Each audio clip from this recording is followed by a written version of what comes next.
Ես առաջարկում հիպոթեկ էլ անենք, ինչի հիպոթեկ չանենք։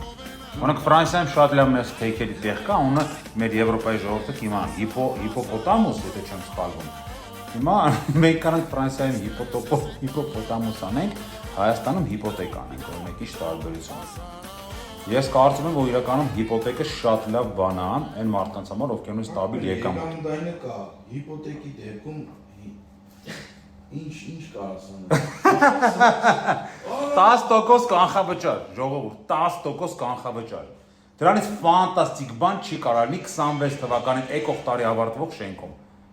10% կանխավճար, 20 տարի մարման ժամկետ, եկամտահարկի վերադարձ։ Դա վիդեո է։ Սա մենակ Տովիկի ձեն էս վիդեոն չկա։ 10% ժողովուրդ։ 240 ամիս մարման ժամկետ։ 240